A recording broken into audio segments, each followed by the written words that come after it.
What's up, guys? This is Ozeri Emmanuel from foreigncodes.com. So on the last video we talked about selecting element using classes, okay, and I showed us more advanced way we could select elements using classes. I showed us that we could use this way and specifying that we want to go to input type, which is a input value, which is a name. Okay, so we forgot something in the last lecture, okay, so which is something very funny. I forgot to spell my name correctly, so I'm just gonna do that right away and come right here and do the same. So Emmanuel. Okay, so now we're gonna focus on what's important right now, which is selecting elements by ID. So we know how this goes by now. I'm just gonna do a save as in the blank.html, and I'm gonna call this ID selectors. Okay, selectors. Okay, so we have a save, and so we come to ID selector.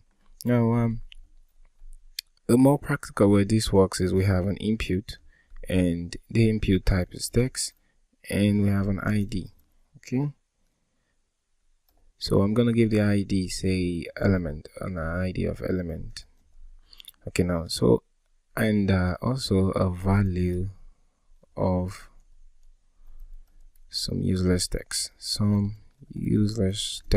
Okay, so with that in play, how do I select this guy? Now I'm gonna do that by first declaring a variable. So I'm gonna say var show, or any name you could call this, and I'm going to say the $, and now as a string I'm going to pass in the name of the ID, which in this case is element. So I'm going to put the hash symbol and now element.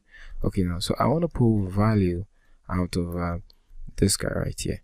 Okay, so I want to put the value is having, the value that this input field is having. So right now what I'm going to do is I'm going to say, okay, I want you to grab the variable show for us and alert it on the screen. So that's what I did right here. Okay, so to test this out, I'm just going to open this in my browser. Okay, and now we have the text, some useless text. Now if you watch closely, some useless text is the same text we have right here. Okay, so let's assume we want to do this in a more different fashion. Okay, so you select an ID, so we could say div ID, and the ID has a class of new. Okay, so new text, sorry. And now we're going to say it should have a content of hello student, and like so. So to do this now, I'm just going to say I want to define a new variable, or do this in a new line, so we have everything in play.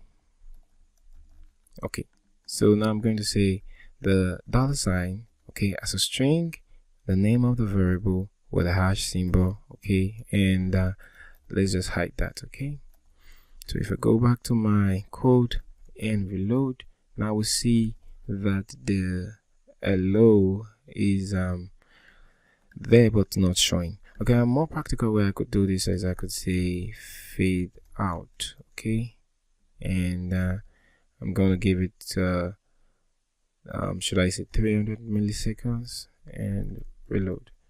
Now you see, if I reload my page, it fades out. Okay, so there are a lot of things we could do, guys. I just wanted this video to be more specific about IDs. So you see, you could select element by IDs. Okay, so in JavaScript it's more complicated than this. Okay, in JavaScript there's a different way to select ID, there's a different way to select classes. Okay, but in jQuery it's just the same. You put a $, we put the hash symbol, and then we put the name of the ID. If it's a class, it's the dot class, and the rest. Okay, I hope you enjoyed a thing or two from this lecture. Okay, and if you don't understand how I did this guy about variables, I think I did a 10-minute crash course at the beginning of this course for variables. Okay, or you could check on my other playlist. I think I have a full JavaScript course that will teach you the basics. Okay, thank you guys for watching. Okay, see you in the next video.